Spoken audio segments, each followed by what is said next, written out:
तो जैसा कि हम प्रीवियस क्लास में डिस्कस कर रहे थे एरे के डायनामिक मेमोरी लोकेशन को। एरे का डायनामिक मेमोरी लोकेशन ऐसा मेमोरी लोकेशन जहां पे एग्जैक्ट उतनी ही मेमोरी एलोकेट की जाए जितनी मेमोरी की रिक्वायरमेंट है, ना उससे कम ना उससे ज्यादा। क्योंकि अभी तक जो हम एरे का डिक्लेरेशन इस तरीके से देते आ रहे थे, वहां पे नंबर ऑफ एलिमेंट्स हम ही बताते थे। तो अगर नंबर ऑफ एलिमेंट यूजर को कम की जरूरत थी और हमने 10 प्रोवाइड कर रखे हैं, जैसे जरूरत थी 5 की और हमने 10 प्रोवाइड कर रहे हैं, तो हमने मेमोरी की वेस्टेज कर रहे हैं। वहीं अगर यूजर को ज्यादा एलिमेंट्स की जरूरत है और हमने 10 ही एलिमेंट प्रोवाइड कर रहे हैं, तो हम मेमोरी की शॉर्टेज प्रोवाइड कर रहे हैं। वेस्टेज के केस में एटलीस्ट आंसर तो आपका सही आ जाता है, बट शॉर्टेज के केस में आंसर की भी कोई गारंटी नहीं है, आंसर अनप्रिडिक्टेबल कंसिडर होता है। तो स्टैटिक मेमोरी लोकेशन में प्रॉब्लम तो है और उसका सॉल्यूशन है dynamic memory allocation. Dynamic memory location के लिए एरे को लॉजिकली क्रिएट किया जाता है कुछ इस तरीके से कि जिस नेम का जिस टाइप का आपको एरे चाहिए, उस नेम का उसी टाइप का आपने क्रिएट कर दिया एक पॉइंटर। क्योंकि एरे का नाम भी अपने बेस एड्रेस को रिप्रेजेंट करता है, पॉइंटर के पास भी हम एड्रेस रख सकते हैं। तो हमने इस तरीके से प्रोवाइड कर दिया एक पॉइंटर। पॉइंटर को हमने क्या किया, अलग से मेमोरी एलोकेट करके उसका एड्रेस प्रोवाइड कर दिया पॉइंटर के पास। और पॉइंटर और एरे हमने पहले भी देखा है कि जहां पे भी हम एलिमेंट को एक्सेस करने के लिए यूजिंग एनी एलिमेंट, हम जो प्रोवाइड करते हैं ए ऑफ आई, उसी का मतलब होता है वो सिमिलर है the reference of a plus i k. और ऐसा कहते हैं, चाहे आप ऐसा भी कह सकते हो कि D reference of a plus I similar है किसके, ए ऑफ आई के। भले ही आपको यहाँ इस सिंटेक्स को देखने में ऐसा लग रहा हो कि ये एरे के लिए है, ये पॉइंटर के लिए है, आपको दो अलग अलग अप्रोचेस भले ही लग रही हो कि ये एरे वाली बात कर रहे हैं, ये पॉइंटर वाली, बट ये दोनों की बात है। पॉइंटर को भी आप इस तरीके से काम में ले सकते हो, एरे को आप इस तरीके से काम में ले सकते हो। दोनों पॉसिबल है, क्योंकि चाहे एरे है चाहे पॉइंटर है, उसके पास होता है एक एड्रेस, और एड्रेस की हेल्प से किसी और एलिमेंट को एक्सेस करने का तरीका जो होता है वो होता है कुछ ऐसा, जहां पे एड्रेस के साथ वो ऑफसेट, वो इंडेक्स प्रोवाइड कर दिया जाता है जो बताता है कि कितने आगे वाले एलिमेंट को आप काम में लेना चाहते हैं। बिल्कुल भी आगे नहीं जाना चाहते तो उसके लिए देते हैं 0। सबसे पहला एलिमेंट एरे का कौन कौन सा कंसीडर होता है, ए ऑफ 0। जबकि अगर आप नेक्स्ट एलिमेंट की बात करना चाह रहे हैं तो एक एलिमेंट बाद वाला, या दो एलिमेंट बाद वाला, या तीन एलिमेंट वाला बाद वाले के लिए आप प्रोवाइड करते हैं a of 1, a of 2, a of 3 respectively. एक एग्जांपल के साथ अगर हम इस चीज को समझें जो बात अभी कर रहे हैं, तो प्रीवियस क्लास में भी हमने डायनेमिक मेमोरी लोकेशन डिस्कस किया था, उसी से रिलेटेड कुछ एग्जांपल हम देख रहे हैं। पहले जैसे हमने प्रोवाइड किया कुछ ऐसा एक एरे का डिक्लेरेशन जहां पे ए नेम का एरे, नंबर ऑफ एलिमेंट दे दिए 10, और यहाँ पे हमने प्रोवाइड कर दिया इस एरे के लिए वैल्यूज किस तरीके से, जैसे इनिशियलाइज कर दिया हमने कुछ वैल्यूज। सपोज ये वैल्यू हमने दे दी 23, 5, 11, 7, 9, 2, 55 एंड 6। कितनी वैल्यूज हो गई एक बार काउंट कर लें, 1 2 3 4 5 एंड 3 8, 8 वैल्यूज हो गई, एंड 2 मोर वैल्यूज हम प्रोवाइड कर रहे हैं, सपोज 20 एंड से 7 17। ओके, ऑलराइट, हमने इस तरीके से कुछ प्रोवाइड कर दिया एक एरे जिसमें 10 एलिमेंट्स प्रोवाइड किए, और 10 एलिमेंट्स के लिए हमने वैल्यूज स्पेसिफाई कर दी। इंडेक्स 0 पे 23, इंडेक्स 1 पे 5, इंडेक्स 2 पे 11 एंड सो ऑन। इस तरीके से हमने प्रोवाइड कर रखा है। यहाँ पे अगर हम एक बार बात करते हैं पहले कि अगर हम प्रिंट करवा देते %d की हेल्प से कौन सी value, the reference of a plus, the reference of a plus and 4, तो इसका मतलब है हम कौन सी वैल्यू प्रिंट कर रहे हैं, ए ऑफ 4 की जो वैल्यू अवेलेबल है उसी को प्रिंट कर रहे हैं। इस एग्जांपल में हमने एरे क्रिएट किया, बट फिर भी ये ऑपरेटर देखने को मिल रहा है क्योंकि ये डेटा टाइप के साथ जब है तब इसका काम है ये बताना कि पॉइंटर क्रिएट कर रहे हो। बाकी इसका काम डी रेफरेंस करना, और डी रेफरेंस तो एरे के लिए भी किया जाता है, पॉइंटर के लिए भी किया जाता है। जिसके साथ रिक्वायर्ड है उसके साथ आप दे सकते हैं। तो ये डी रेफरेंस ऑफ a+4 किसे रिप्रेजेंट कर रहा है? ए नेम के एरे के अंदर जो 4 इंडेक्स वाला एलिमेंट है, या दूसरी वर्डिंग में हम कहें ए के पास जो एड्रेस अवेलेबल है उस एड्रेस से 4 एलिमेंट्स स्किप करने के बाद जो नेक्स्ट एलिमेंट है उससे हम यहाँ पे काम में ले रहे हैं। जो एड्रेस अवेलेबल है 4 एलिमेंट स्किप किए, फर्स्ट, सेकंड, थर्ड, फोर्थ, इसके बाद जो नेक्स्ट एलिमेंट है उसकी बात करते हैं। मतलब ये है ये वाला एलिमेंट जिसे हमने यहाँ %d से प्रिंट करवा दिया। तो ये वैल्यू क्या आ रही है हमारे पास? 9 वैल्यू आ जाएगी इस केस में। इस तरीके से अगर हमने ये प्रोवाइड कर रखा है, इस प्रोग्राम को अगर हम करते हैं कंपाइल से 5.c किया तो आउटपुट में आ रहा है 9। सिमिलरली यहाँ पे अगर हम पूरे एरे को प्रिंट करना चाहते हैं सपोज, तो पूरे एरे को प्रिंट करने का तरीका, जैसे एक वेरिएबल हमने ले लिया सपोज i, हमने लूप प्रोवाइड कर दिया फॉर i = 0, i <10, 10 एलिमेंट्स है तो 0 से 9 तक होंगे, राइट, एंड i++ करते हुए।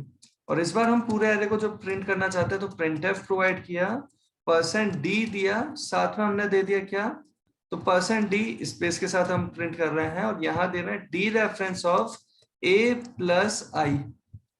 i की वैल्यू जब 0 है तब ये डी रेफरेंस ऑफ a के पास जो एड्रेस है उसी लोकेशन वाली वैल्यू को प्रिंट करेगा, मतलब 23। जब i की वैल्यू 1 है तो एक एलिमेंट स्किप करके नेक्स्ट एलिमेंट की बात कर रहा है, एंड सो ऑन। इस तरीके से हमने ये प्रोवाइड करके कंपाइल किया, एग्जीक्यूट किया, तो सारा डेटा बिल्कुल वैसा ही प्रिंट हो गया जैसा हमने प्रोवाइड कर रखा है। वही सारी वैल्यूज हमें यहाँ पे विजिबल हो रही हैं जो हमने इनिशियलाइज करते टाइम दी थी। यहीं पे अगर हम किसी पर्टिकुलर एलिमेंट की वैल्यू चेंज करना चाहते हैं, जैसे भले ही इनिशियली ये दे रखा था, हम चेंज कर रहे हैं किसी पर्टिकुलर एलिमेंट की वैल्यू, जैसे डी रेफरेंस ऑफ a+6, और इसमें हमने प्रोवाइड कर दिया सपोज 100। तो एक बार देखते हैं ये 100 कहाँ पहुंचा। a(0), a(1), a(2), a(3), a(4), a(5) and a(6) पे अभी था 55। 2 और 6 के बीच में था अभी 55, उसकी जगह पे अब आ जाएगा 100, क्योंकि ये वही a(6) को ही लिखने का दूसरा तरीका है। जैसा हम पहले ही कह चुके हैं कि आप जानते हैं कहीं पे लिखा है x + y, उसका मतलब होता है x = x + y। Logical manner में तो ये दोनों चीजें सेम है, सिंटेक्स वाइज अलग अलग है बट लॉजिकल मैनर में सेम है। प्लस इक्वल दिया, चाहे पहले प्लस करके फिर असाइन करवाया उसी x के अंदर, सेम है ये लॉजिकली। सिमिलरली ये जो स्टेटमेंट है हमारा, ये सिमिलर है a(6) के अंदर 100 असाइन करने वाले स्टेटमेंट के। ये D reference of a+6 represent कर रहा है a(6) को, और इसका क्या इंपैक्ट पड़ता है आप जानते हैं। इस प्रोग्राम को हमने कंपाइल किया है, एग्जीक्यूट किया, तो जहां 55 था उस जगह पे वैल्यू आ गई है 100 a(6) के अंदर। a(0), 1, 2, 3, 4, 5 a(6) पे आ गया 100। बाकी data as it is available है। ये जो अभी हम बात कर रहे थे, इसी पर्टिकुलर प्रोग्राम में सपोज हमने यहाँ पे कभी ऐसा किया होता कि एक पॉइंटर लिया p को अगर हमने दे दिया एड्रेस, किसका एड्रेस दे दिया, जो एड्रेस अवेलेबल है a का, a के पास जो एड्रेस अवेलेबल है वो अगर हमने दे दिया। यहाँ पे अगर हम p को a वाली चीज प्रोवाइड कर देते हैं, एरे का नेम क्या रिप्रेजेंट करता है, बेस एड्रेस, तो p के पास अगर वही एड्रेस दे दिया तो p ऑफ i वाली अप्रोच से जो हम प्रिंट कर रहे हैं वो कौन सा एरे प्रिंट हो रहा होगा, वो यही a नेम का एरे प्रिंट हो रहा होगा। इस तरीके से अगर प्रोवाइड कर दिया है, इस प्रोग्राम को कर रहे हैं कंपाइल, ओके, वेरिएबल तो क्रिएट कर ही लेता हूँ obviously, yes I, and compile किया, एग्जीक्यूट किया। इस केस में हमारे पास डेटा कैसा आ रहा है, वही जो a नेम के एरे में अवेलेबल था, बट वैल्यू किसके थ्रू प्रिंट करवाई, तो एड्रेस दे दिया जो a के पास था वो दे दिया p को, और फिर यहां से हम एलिमेंट्स को प्रिंट करवा रहे हैं। ये डेटा हमारे सामने आ गया, पूरे 10 एलिमेंट्स हमने प्रिंट करवाए हैं। यहीं पे अगर हम बात करते हैं, हम एड्रेस दे रहे हैं a ऑफ 0 का, उसी चीज को लिखने का तरीका अभी हमने दे रखा था। हम इसी स्टेटमेंट को प्रोवाइड कर रहे हैं कुछ ऐसा, p equal address of a of 0। यहाँ पे एक चीज फिर से आपको ध्यान दिलाना चाहते हैं, एरे का नेम जो रिप्रेजेंट करता है वो रिप्रेजेंट करता है बेस एड्रेस को, मतलब उस एरे के अंदर सबसे पहला जो एलिमेंट है ना उसके एड्रेस को, a ऑफ 0 के एड्रेस को रिप्रेजेंट करता है। और इस केस में हम p में अगर एड्रेस असाइन कर रहे हैं a ऑफ 0 का, p के पास एड्रेस इसी एलिमेंट का मिला है, तो p के लिए भी यही सबसे पहला एलिमेंट है, ये दूसरा एलिमेंट, ये तीसरा, मतलब ये इंडेक्स 0 वाला, 1 वाला, 2 वाला, 3 वाला, बिल्कुल वैसा ही जैसा a नेम के एरे के लिए अवेलेबल होता। इस केस में अगर हम कंपाइल कर रहे हैं, एक्सिक्यूट कर रहे हैं, तो फिर से वही डेटा आ रहा है जो अभी हमने थोड़ी देर पहले देखा a नेम के एरे में जो अवेलेबल था, बिल्कुल वैसा ही डेटा हमारे पास आ चुका है। और यहीं पे हम एक बार बात करते हैं, अगर बाय चांस हमने कभी ऐसा किया होता कि p नेम का जो पॉइंटर अवेलेबल है उसमें एड्रेस दिया a ऑफ 3 का, तो समझना इस चीज को, पहले हमने जो एड्रेस प्रोवाइड किया वो किसका एड्रेस प्रोवाइड किया, a ऑफ 0 का नहीं, a ऑफ 1 का नहीं, a ऑफ 2 का नहीं, हमने एड्रेस प्रोवाइड किया है a ऑफ 3 का, मतलब इस पर्टिकुलर एलिमेंट का। और इस एलिमेंट का एड्रेस दिया, तो p नाम के पॉइंटर के लिए p ऑफ 0 वाला है 7, p ऑफ 1 वाला है 9, p ऑफ 2 वाला है 2, p ऑफ 3 वाला है 55, p ऑफ 4 वाला है 6, p ऑफ 5 वाला है 20 एंड p ऑफ 6 वाला है 17। p ऑफ 0 से p ऑफ 6 तक तो सही रिजल्ट इस तरीके से आते रहेंगे। उसके बाद a नेम के एरे के बाद वाली मेमोरी पर जो भी डेटा रहा होगा वो बाकी रिमेनिंग 3 डेटास, वो 3 गार्बेज वैल्यूज प्रिंट कर रहा होगा। तो एक बार हम एज इट इज ये प्रोवाइड कर रहे हैं, बस एड्रेस a ऑफ 3 का दिया है, जहां पे p ऑफ 0 की जब वैल्यू हम प्रिंट करवा रहे हैं तो क्या आ रहा है 23 नहीं, p ऑफ 0 के केस में आएगा 7।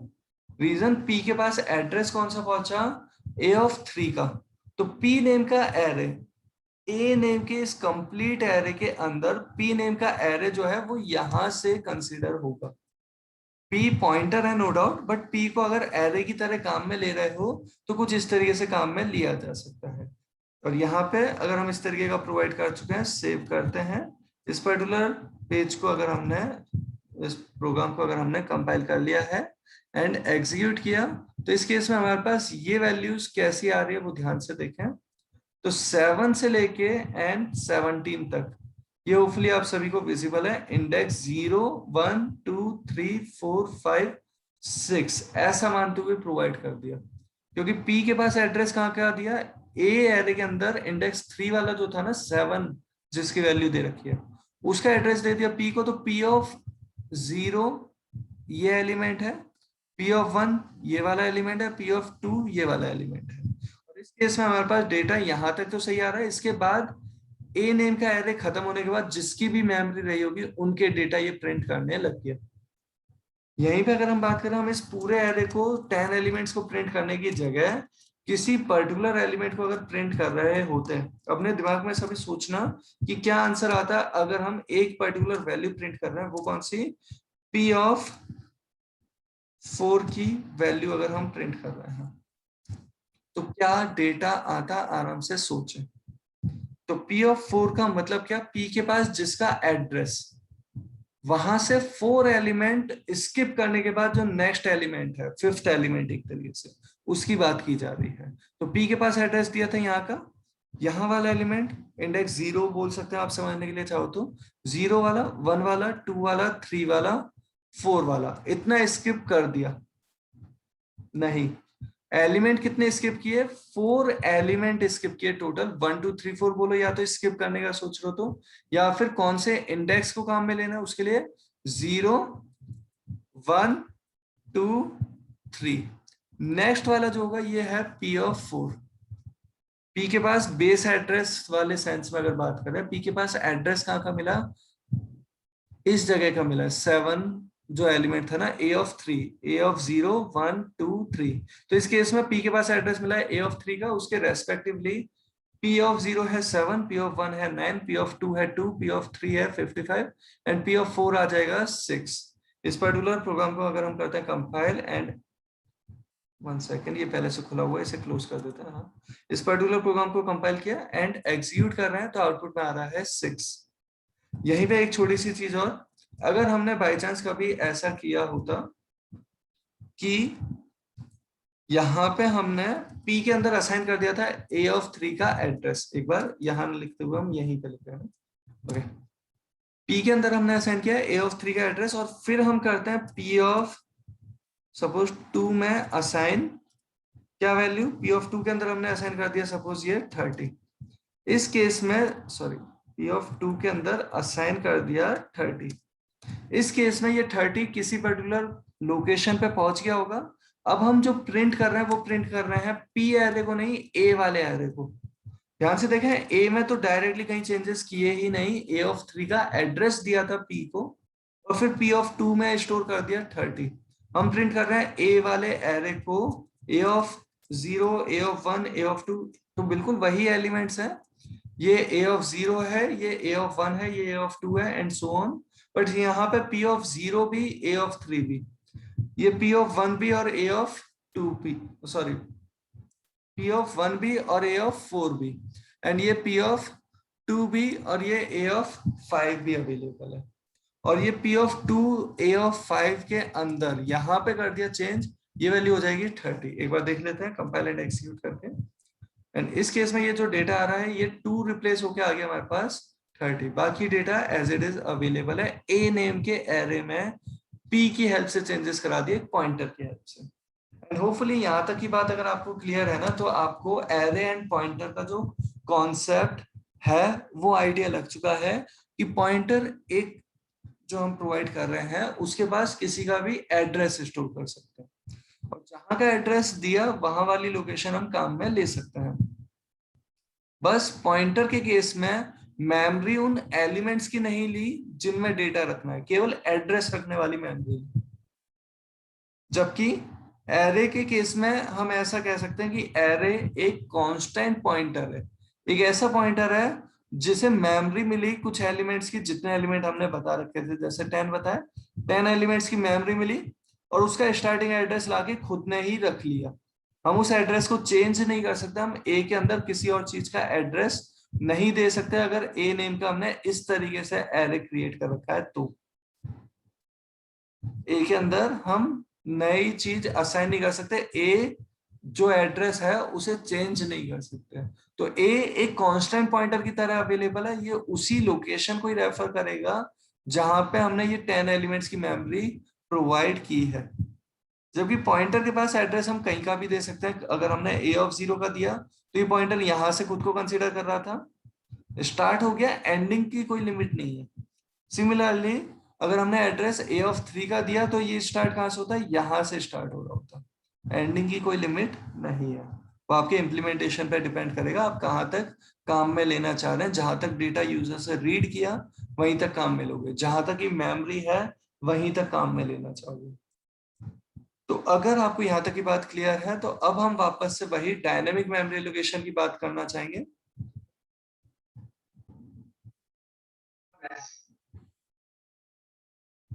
तो अब हम जो बात कर रहे हैं वो वापस से भाई डायनेमिक मेमोरी एलोकेशन के लिए करेंगे, लेकिन उससे पहले एरे का एक छोटा सा क्वेश्चन हम डिस्कस कर रहे हैं। सपोज हमें क्वेश्चन कुछ ऐसा प्रोवाइडेड है कि एक एरे रीड करना है, और एरे को रीड करने के बाद उस पर्टिकुलर एरे को वन प्लेस से लेफ्ट रोटेशन परफॉर्म करवाना है। वापस बोलते हैं क्या क्वेश्चन है, एक बार लिखते भी जाते हैं यही कमेंट पे भले। Write a program to read array and perform left circular rotation by one place. मतलब क्या करना है वो एक बार पहले समझ लेते हैं। Sorry spelling mistake.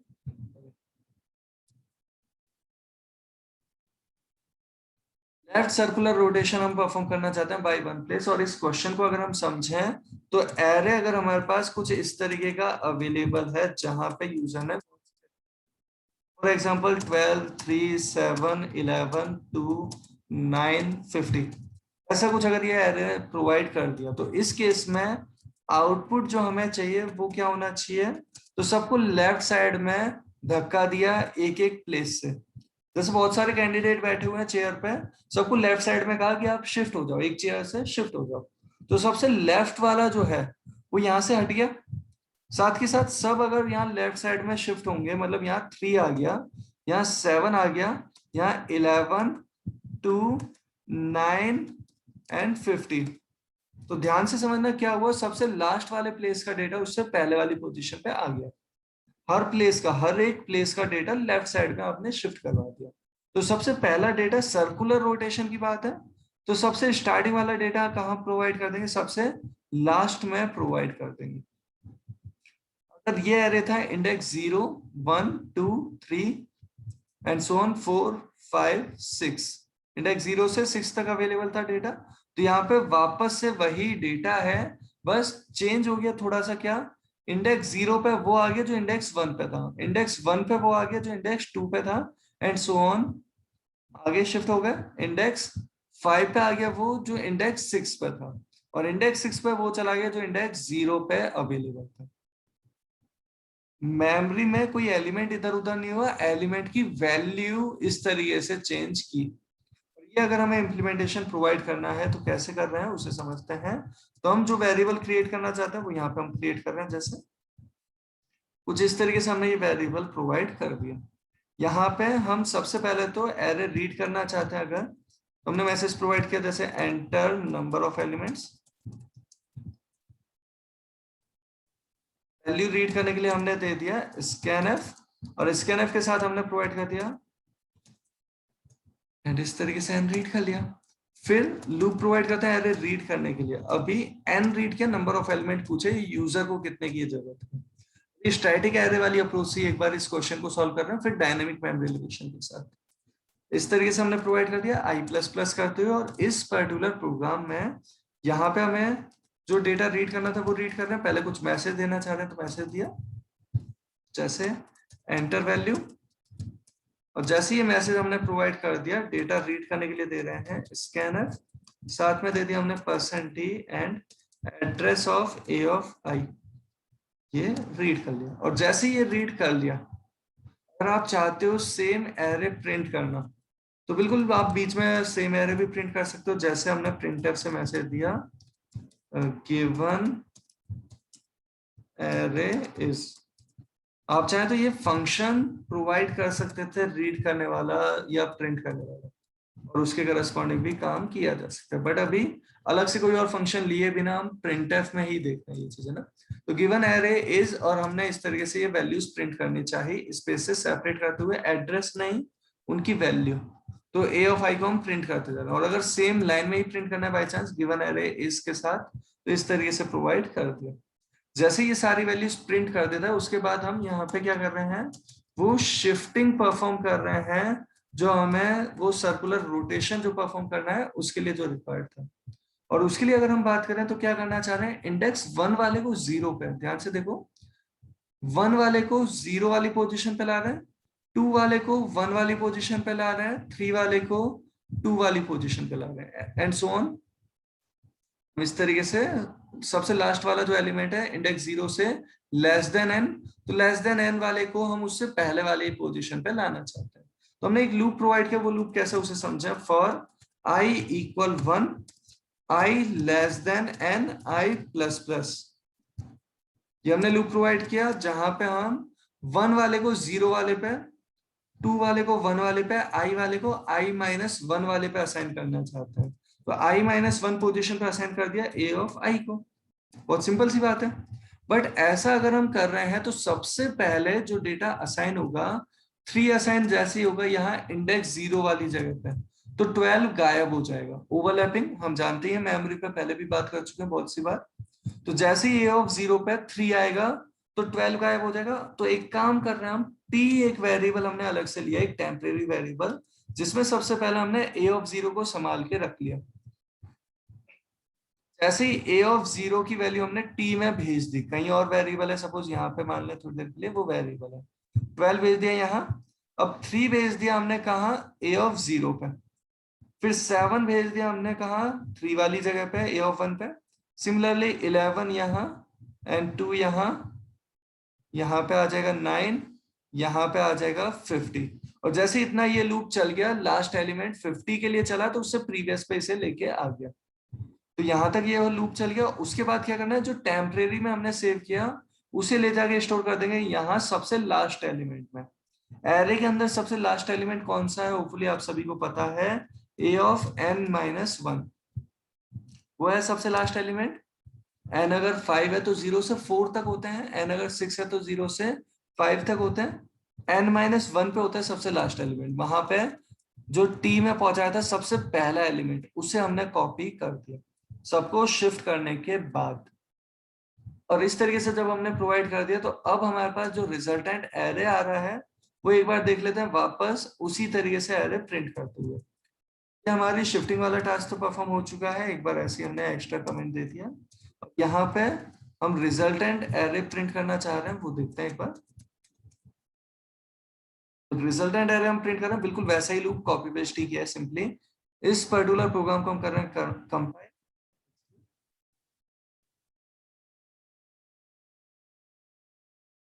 Number of element दिए जैसे 6, वैल्यू दे रहे हैं 12, 3, 45, 78 एंड 90। इस तरीके से प्रोवाइड किया तो ये हमारे पास रिजल्टेंट डेटा आ रहा है। अगर गिवन एरे ऐसा था तो 12 चला गया सबसे लास्ट में, बाकी सारे डेटा उससे पहले वाली पोजीशन पे शिफ्ट हो गए। एक्चुअल मेमोरी पे ही चेंजेस हो गए क्योंकि हमने लूप वही सेम प्रोवाइड कर रखा है जो पहले था, इंडेक्स 0 से लेस देन n वाला बिल्कुल वैसा ही प्रोवाइड कर रखा है, i 0 से लेस देन n तक। बस डेटा इस तरीके से शिफ्ट करवा दिया है रोटेट।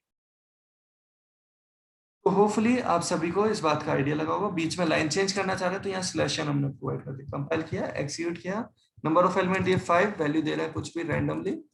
तो इस केस में हमारे पास जो डेटा आ रहा है वो कुछ ऐसा आ गया था, 45, फिर 2, ये वाला 2 जो था वो यहाँ पे आ गया है, फिर 46, 67 और ये वाला 2 सबसे लास्ट में चला है। तो कुछ इस तरीके से ये सर्कुलर रोटेशन परफॉर्म हो रहा था। अब यहाँ पे अगर हम इसी पर्टिकुलर एग्जाम्पल में ये जो memory allocation, static memory allocation provided है, इसकी जगह एग्जैक्ट उतने एलिमेंट की मेमोरी देना चाहते हैं जितने की यूजर को जरूरत है, तो चेंजेस क्या क्या कर रहे हैं वो समझना। सबसे पहला चेंज, जहां एरे चाहिए था, जिस नेम का एरे चाहिए था, जिस टाइप का, उस नेम का उस टाइप का प्रोवाइड कर दिया हमने पॉइंटर। तो ए नेम का दिया पॉइंटर, पहला चेंज। दूसरा चेंज हमने क्या किया, जब हमने नंबर ऑफ एलिमेंट यूजर से पूछ लिए तो उसके बाद हमने एक फंक्शन जो है मैलॉक, मेमोरी एलोकेशन वाला फंक्शन, उस फंक्शन की हेल्प से हमने इस मैलॉक फंक्शन की हेल्प से प्रोवाइड कर दिया क्या कि कितने एलिमेंट्स और हर एक एलिमेंट का साइज कितना। तो हमने यहाँ पे जैसे प्रोवाइड कर दिया नंबर ऑफ एलिमेंट और हर एक एलिमेंट का साइज कितना, उसके लिए दे दिया साइज ऑफ। और साइज ऑफ जैसे हमने प्रोवाइड कर दिया ये इंटीजर, हर एक एलिमेंट इंटीजर टाइप का चाहिए।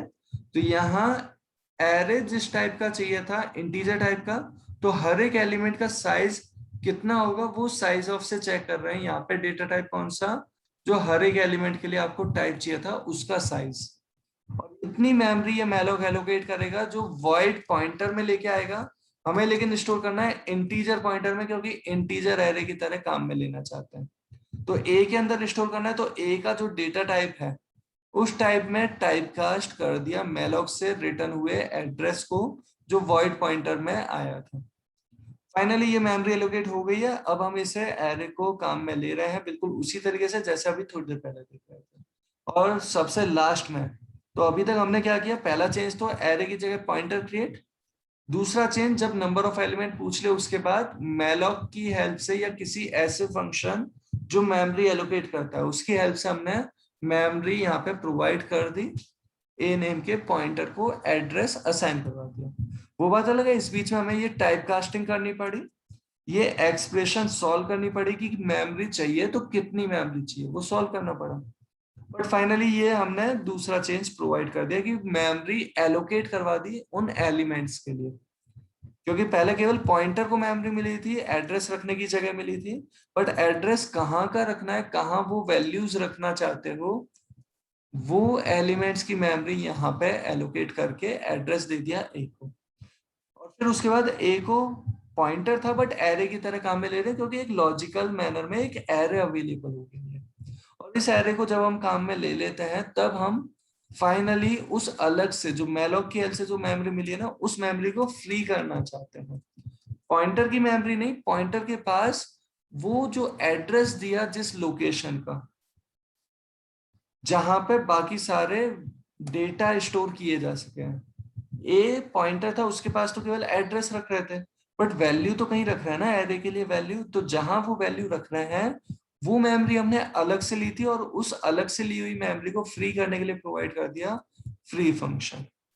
तो ये 3 बेसिक चेंजेस परफॉर्म किए हमने डायनेमिक मेमोरी लोकेशन के लिए, लेकिन साथ के साथ मैलॉक और फ्री प्री डिफाइंड फंक्शन है, इनके लिए जो हेडर फाइल काम में ले रहे हैं वो भी इंक्लूड कर रहे हैं, वो भी रिक्वायर्ड है। तो ये 4 चेंजेस हमने प्रोवाइड किया, और ये हमारा एग्जाम्पल जो है ये अब डायनामिक मेमोरी एलोकेशन के साथ परफॉर्म हो रहा है। सेम वही क्वेश्चन, सेम वही टास्क, बस डायनामिक मेमोरी एलोकेशन के साथ हो रहा है। stdlib.h किसके लिए? मैलॉक और फ्री जैसे फंक्शंस के लिए। इस पर्टिकुलर प्रोग्राम को हमने किया है कंपाइल एंड एग्जीक्यूट कर रहे हैं। नंबर ऑफ एलिमेंट जैसे 6 दिए, वैल्यू रैंडमली कुछ भी प्रोवाइड कर रहे हैं, जैसे 23, 11, 7 और 25, 80 एंड 9, हमने वैल्यूज प्रोवाइड कर दी। तो ये था एक्चुअल एरे हमारे पास, और लेफ्ट रोटेशन जो हमने प्रोवाइड किया उससे 23 यहाँ से हट के लास्ट में चला गया, बाकी डेटा एज इट इज दिखाई दे रहा है। तो ये लेफ्ट साइड में सारा डेटा शिफ्ट हो गया, ये इंडेक्स 0 पे चला गया 1 से, ये इंडेक्स 1 पे आ गया इंडेक्स 2 से, एंड सो ऑन। सबसे स्टार्टिंग वाला सबसे लास्ट में चला गया, लेफ्ट सर्कुलर रोटेशन। वो तो लॉजिक की बात है। डायनेमिक मेमोरी लोकेशन के लिए बहुत बेसिक से चेंजेस हमने किए। एरे क्रिएट करने की जगह पॉइंटर क्रिएट किया, नंबर ऑफ एलिमेंट्स रीड करने के बाद मेमोरी एलोकेट की, और जब एरे का काम हो गया तब उस मेमोरी को फ्री किया। तो प्री डिफाइंड फंक्शन काम में ले रहे हैं उनके लिए हेडर फाइल तो देनी ही है, तो मैलॉक और फ्री के लिए stdlib.h को इंक्लूड कर लिया। जैसा अभी हमने ये प्रोवाइड कर रखा है, कुछ वैसा ही एग्जांपल हम फिर से देखें अगर, जहां पे हम मैलॉक की जगह बात कर रहे हैं इस बार कैलॉग फंक्शन की बात कर रहे हैं। कैलॉग फंक्शन, और कैलॉग फंक्शन का जो सिंटैक्स अवेलेबल है, इस कैलॉग फंक्शन के सिंटैक्स में हमें एक नहीं 2 पैरामीटर देने होते हैं। मैलॉक का सिंटैक्स जो है वो कुछ ऐसा है कि मैलॉक को कितनी मेमोरी चाहिए केवल वो बताया जाता है, उसके लिए हमने भले ही मल्टीप्लाई कर लिया उस बीच में, बट कॉमा से सेपरेट नहीं किए, मल्टीपल पैरामीटर नहीं दिए। फंक्शन ऑलरेडी हम डिस्कस कर चुके हैं, तो आपको आइडिया होगा यहाँ पे कितने पैरामीटर है, एक ही पैरामीटर, भले ही ये वैल्यू कुछ इस तरीके से क्यों ना प्रोवाइड की गई होती, 5 into 4 तो भी कितने पैरामीटर है, तो ये पहले मल्टीप्लाई कर देगा, मतलब ये फंक्शन कॉल परफॉर्म करना चाह रहा है लेकिन उसके लिए पहले मल्टीप्लाई करेगा, और उसकी जो वैल्यू है वो केवल एक सिंगल वैल्यू की तरह इस फंक्शन को प्रोवाइड कर दी गई। तो मैलॉग में पैरामीटर कितने होते हैं, एक ही, जबकि कैलॉग जो हमारे पास अवेलेबल है उसमें 2 पैरामीटर प्रोवाइड किए जाते हैं। 2 पैरामीटर कौन से? तो पहला पैरामीटर तो है नंबर ऑफ एलिमेंट, दूसरा पहला पैरामीटर है साइज ऑफ ईच एलिमेंट। जैसे अभी हम लिख ही रहे थे, कैलॉग जो प्रोवाइड किया सपोज 5,4, तो इसका क्या सिग्निफिकेंस कि हम चाहते हैं 4 बाइट्स वाले 5 एलिमेंट को मेमोरी एलोकेट करना। 4 बाइट्स का हर एक एलिमेंट होगा, ऐसे 5 एलिमेंट्स की मेमोरी एक साथ प्रोवाइड करना, और उसका एड्रेस लाके देना चाहते हैं किसको, इस ए नेम के पॉइंटर को प्रोवाइड कर दिया, बाकी same as it is available है। और मैलॉक की तरह ही कैलॉग के लिए हेडर फाइल वही stdlib.h अवेलेबल है डेवसी जैसे कंपाइलर पे, और बाई चांस अगर आप टर्बोसी पे वर्क कर रहे हैं तो stdlib.h भी है, या इसके अलावा आप चाहें तो alog.h भी काम में ले सकते हैं, लेकिन टर्बोसी जैसे कंपाइलर पर। स्टैंडर्ड अप्रोच में अगर ध्यान रखें तो stdlib.h most of the compilers में इसकी हेडर फाइल रहेगी, तो ये हेडर फाइल इंक्लूड करते हैं। बाकी एग्जांपल सेम है, बिल्कुल वैसा ही ये वर्क कर रहा है। मेमोरी एलोकेट करने का तरीका मैलॉक की जगह इस बार दिया गया है कैलॉग। दोनों में डिफरेंस है मैलॉक कैलॉग में, उनकी अभी बात करेंगे, लेकिन उससे पहले इस प्रोग्राम को हम कर रहे हैं जैसे कंपाइल एंड एग्जीक्यूट। कंपाइल हुआ, एग्जीक्यूट किया, नंबर ऑफ एलिमेंट दे दिए जैसे 4, वैल्यू दे दी हमने सपोज 11, 22, 33, 44, एंड रोटेशन परफॉर्म होके 22, 33, 44 हुआ और 11 चला गया उसके बाद में। हम यहीं पे जो बात कर रहे हैं वो अब मैलॉक और कैलॉक में डिफरेंस की बात कर रहे हैं। मैलॉक और कैलॉक की अप्रोच में क्या डिफरेंस है? तो पहली चीज तो इनके सिंटेक्स वाले डिफरेंस को तो आप देख ही चुके हैं। मैलॉक में एक ही पैरामीटर, कैलॉक में दो पैरामीटर दिए जाते हैं। पहला पैरामीटर कितने एलिमेंट और दूसरा पैरामीटर किस साइज का हर एक एलिमेंट। जबकि इनकी वर्किंग में जो डिफरेंस है वो डिफरेंस कैसा कि मैलॉक कहता है, समझने के लिए अगर हम एक कहानी के साथ अगर समझें तो बात ऐसी है जैसे सपोज करो कोई इवेंट था, कोई फंक्शन था। अब बहुत सी बार जैसे शादी या किसी प्रोग्राम में जा रहे हैं तो कई बार देखा होगा पूरा ग्रुप एक साथ बैठना चाहता है। तो एरे जो है वो एक साथ वाली अप्रोच है, बहुत सारे एलिमेंट एक साथ अवेलेबल कराने वाली अप्रोच है। चाहे पॉइंटर को एड्रेस दे रहे हैं तो भी एड्रेस जहां का मिला वहां वाली एलिमेंट को काम मिलेगा, एक साथ जो एलिमेंट अवेलेबल है उन्हें। कंटिन्यूअस मेमोरी एलोकेशन वाली बात रहती है ना। और यहाँ पे अगर बात करते हैं सपोज उस फंक्शन के अंदर, उस इवेंट के अंदर, कहानी की तरह हम समझ रहे हैं ना, उस इवेंट के अंदर जहां पे ग्रुप जाता है, सपोज 10 मेंबर्स का ग्रुप जाता है कि उन्हें एक साथ ही बैठना है, तो वो क्या ढूंढते हैं? 10 चेयर एक साथ अगर अवेलेबल है तो देखते हैं 10 चेयर एक साथ है क्या।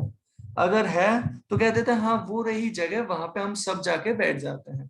वो तरीका है मैलॉक का। वापस बोलते हैं मैलॉक का तरीका क्या है? जितने एलिमेंट्स की मेमोरी चाहिए, मतलब टोटल जितने बाइट्स एलोकेट करने हैं वो सब पहले से एक साथ होने चाहिए। वो जो इवेंट पे गए थे जहां चेयर पहले से लगी हुई थी, कुछ कैंडिडेट बैठे हुए हैं वहां पे ढूंढ रहे हैं कि 10 चेयर एक साथ कहाँ पे अवेलेबल है, 10 चेयर फ्री एक साथ अवेलेबल कहाँ पे है, वो ढूंढा जाता है। और उसका स्टार्टिंग लोकेशन ध्यान रख ली जाती है कि वहां पे अवेलेबल है, वहां हम काम में ले सकते हैं उन 10 चेयर्स को। तो वो अप्रोच है मैलॉक की कि रैम में जाके कंटिन्यूअस मेमोरी को ढूंढता है, जितने बाइट्स कहे गए हैं उतने बाइट्स की मेमोरी कंटिन्यूअस मेमोरी को ढूंढता है। और उस कंटिन्यूअस मेमोरी को ढूंढने के बाद एलोकेट कर लेता है अगर वो मेमोरी मिल गई है तो। और वो मेमोरी अगर मिल गई, मेमोरी एलोकेट करके उसका एड्रेस ले जाके किसको दे देता है?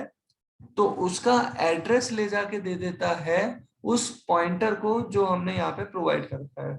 वो काम मैलॉक का नहीं है, वो तो हमने असाइन करवा रखा है, वो तो केवल फंक्शन से रिटर्न कर देता है। तो फंक्शन से रिटर्न कर देगा एड्रेस जहां पे मेमोरी मिली। बहुत सिंपल सी बात है, एरे चाहिए 10 एलिमेंट्स का, तो 10 एलिमेंट्स की मेमोरी एक साथ जहां पे है उसका एड्रेस लाके दे देगा।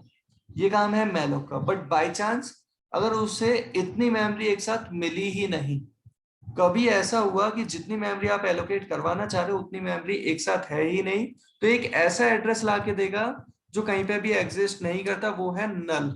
और इस केस में हो सकता है आप प्रोग्राम से एग्जिट होना चाहेंगे। एग्जिट एक प्री डिफाइंड फंक्शन है प्रोग्राम खत्म करने वाला। आप मैसेज देके एग्जिट हो जाएंगे कि मेमोरी नॉट अवेलेबल। तो ये रहेगा आपके पास मैलॉक की वर्किंग। जबकि कैलॉग जो है वो क्या करता है? कैलॉग रीअरेंजमेंट परफॉर्म करता है। एक साथ अगर 10 चेयर नहीं है तो कोशिश करता है कहीं और 10 चेयर अगर फ्री है तो अरेंज कर देगा 10 चेयर एक साथ। और जहां पे वो 10 चेयर एक साथ अरेंज हो गई उसका एड्रेस लाके प्रोवाइड कर देगा। मतलब फाइनली तो देगा कंटिन्यूअस मेमोरी, लेकिन रीअरेंजमेंट की हेल्प से। वो होगा कैलॉग।